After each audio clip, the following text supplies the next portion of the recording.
Hello, welcome to all. My name is Satya Prakash. So I am going to cover the paper on electromagnetism or electromagnetic theory.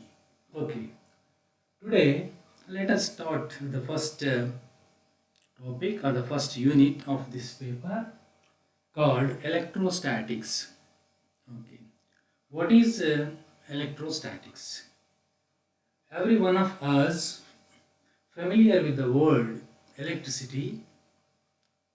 Then what is this electrostatics? Yeah, electricity means flow of charges through a conductor. Yeah, before going to study that dynamics of electric charge, okay, let us discuss some static electric properties of that electric charge. Suppose that we are taking only one of the charge in the current flow. Okay, electron flow, we take electron flow as a current flow. So I am just taking out a single charge, that means single electron, whatever it may be. Then I am going to discuss about the static properties of that charge. Okay, we are fixing the electron at one place or some other charge at one place, and we are studying the static electric characteristics of that charge. First question is, where do we find the electric charges? See, you will find abundant electric charge in all materials or all objects. But you never observe any object in nature as a charged one. We cannot say that it is positively charged. We cannot say that it is negatively charged. Why? Because charge neutralization is maintained. Every object, every isolated object in the universe is neutral, charge neutral. It doesn't have any charge, overall charge. But whenever you try to interact with that isolated object, then what happens? Charge transfer between that object and another object takes place. Then each of those objects A and B become charged. So both of them get charged. So one of them becomes positively charged object, another one of them becomes negatively charged object. Okay, we will see uh, numerous examples of this in the nature. So whenever you rub the comb with your hair, then after that what happens? That comb starts to attract some piece of paper and something like that. Okay, yeah. So what do you mean by this? That means every object is filled with the charge. Every object is filled with the charge. Of course, for isolated object, it may not be manifested. Now, let us first study about this Coulomb's law. Okay, every one of you already know this Coulomb's law. Okay, but it is also called as inverse square law. Okay, now I will just show you the slide of this.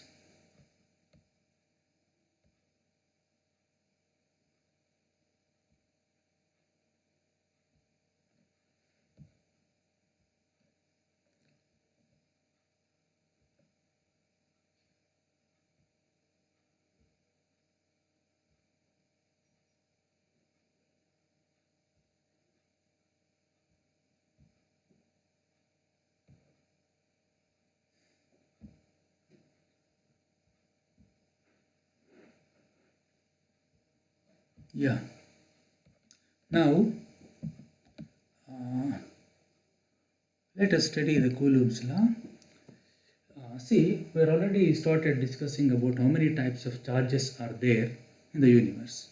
We know that there are two types of charges in the universe. Why? Because you know that every atom is made up of positively charged particles, negatively charged particles, okay, and the neutral particles. So how many types of charged particles are there?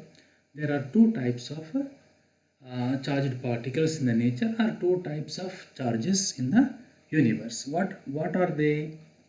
Positive charges and negative charges. Okay.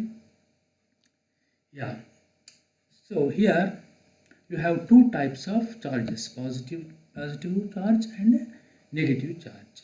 So people experimented with these two types of charges. Okay. Finally, based on that experimental observations, they they wrote one formula giving the magnitude of electrostatic force between any two charges. Okay, this law in electrostatics is called as Coulomb's law. Okay, Coulomb's law. Yeah, see here, suppose that we are taking Q1 charge and Q2 charge. Okay, you may take Q1 as a positive or negative and Q2 as a positive and negative. Okay, see, whenever you put such two charges, in the same vicinity, then what happens? Usually one charge exerts some force on the other charge. So what is the proof for that? Proof for that is generally you observe the motion of those charges. That means one charge may move very near to the other charge, or both the charges may move apart. This depends upon what type of charge you are choosing. Okay. Suppose that you are choosing two positive charges.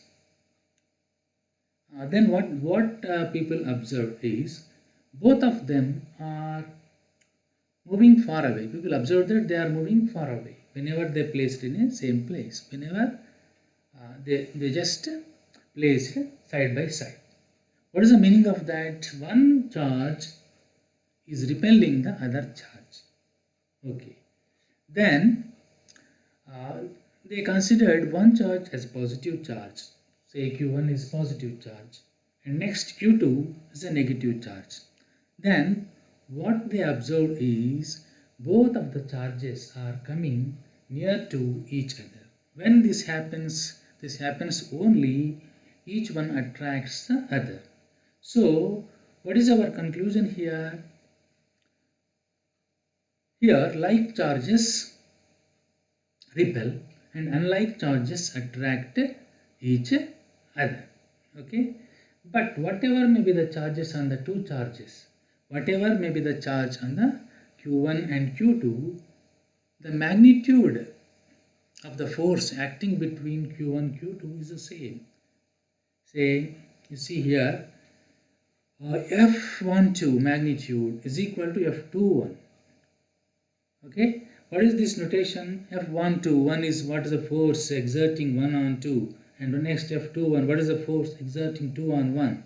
These two forces are equal in magnitude. According to Coulomb's law,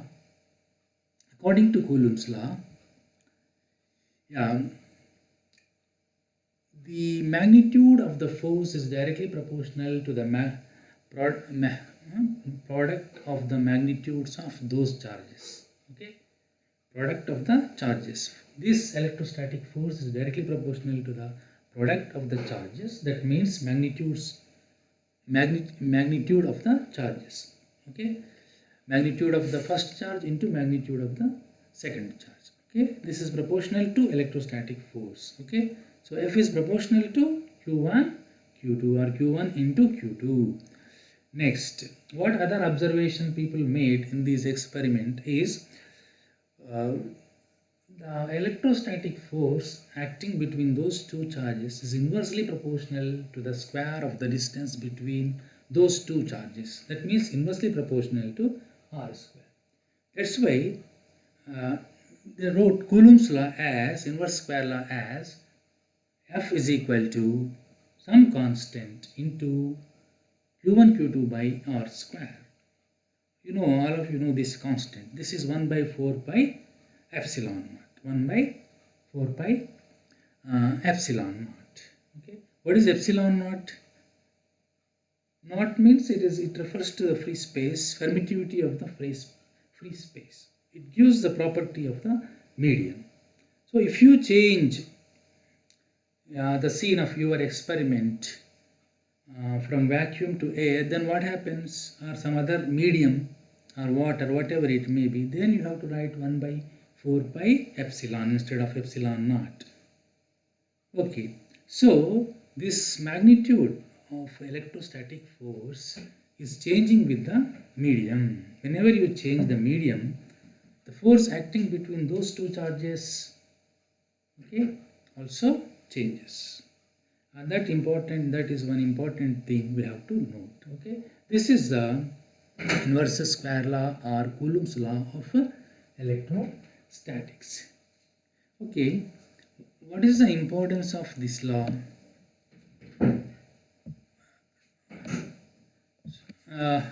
You also observe this law in different fields of physics. You are already familiar with those inverse square formulas as well. What are those inverse square formulas?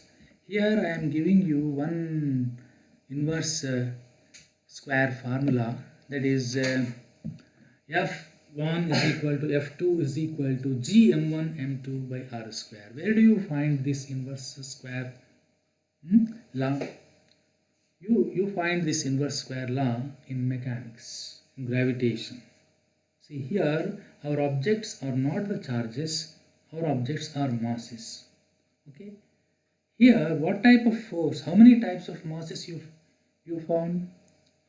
How many types of masses you find in the universe? Only one type of mass. Mass is mass. Okay. Whereas in electrostatics, you have how many types of charges? You find two types of charges. Okay. This important change you have to note whenever you are moving from electricity to mechanics. How many types of forces are there? Attractive force, repulsive force. In electrostatics, you have two types of forces. Okay, in mechanics, so how many types of gravitational forces you have? Only one type of gravitational force.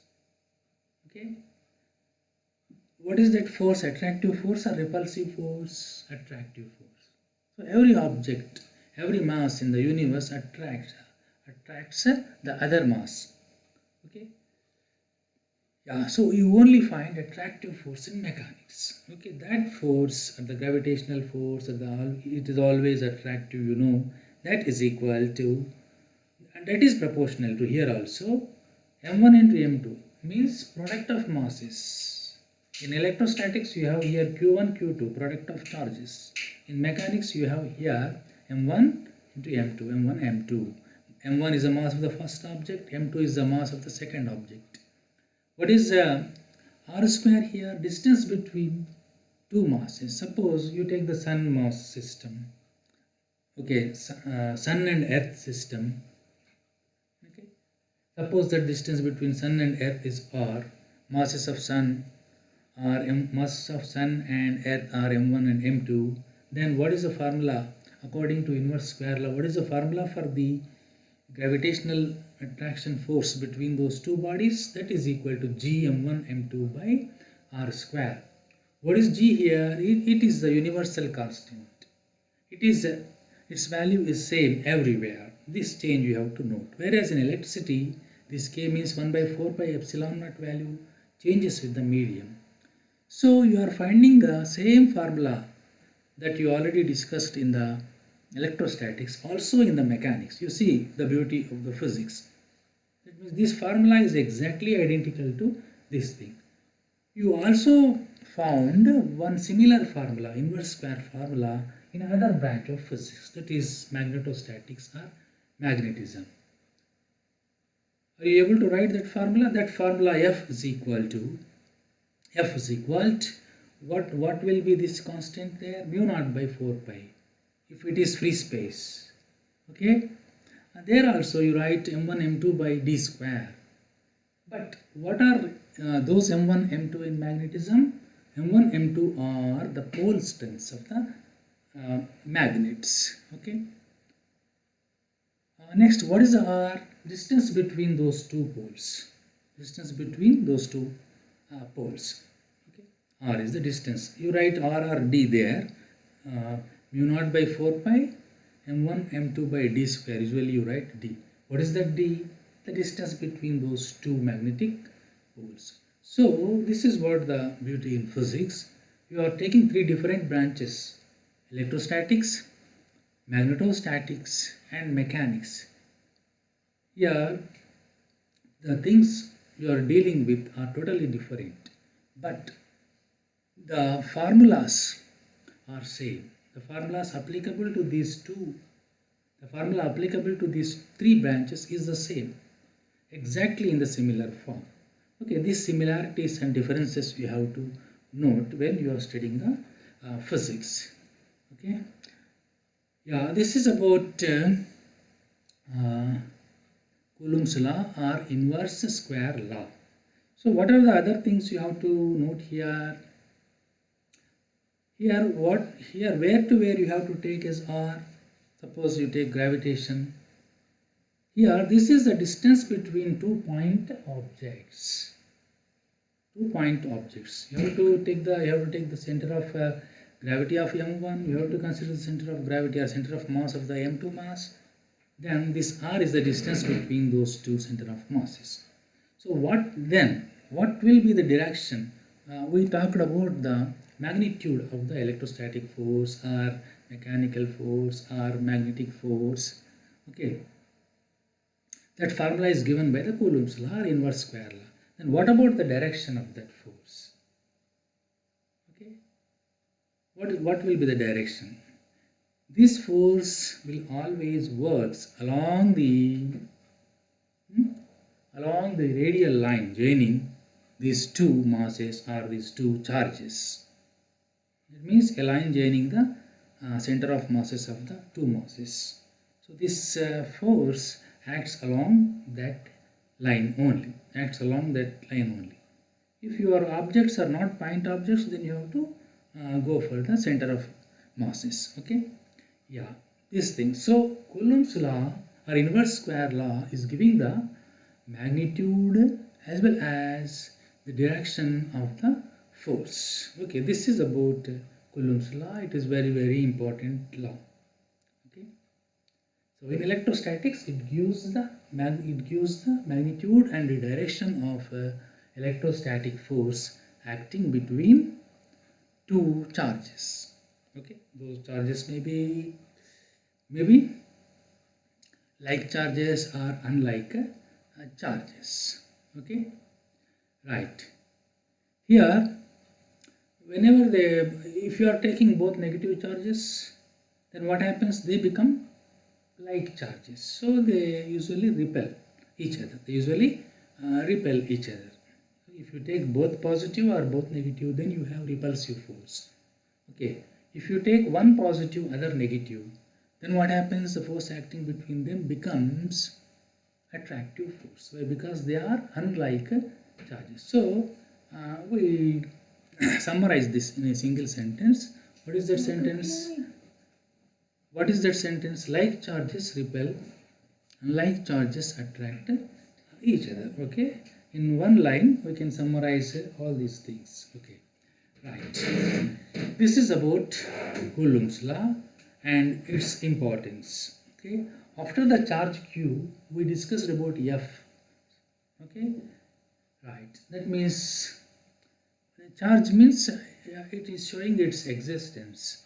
Whenever there is a charge, it exerts some force. So next we discussed about this force. To discuss this, the magnitude and direction of this force, we resorted to Coulomb's law or inverse square law.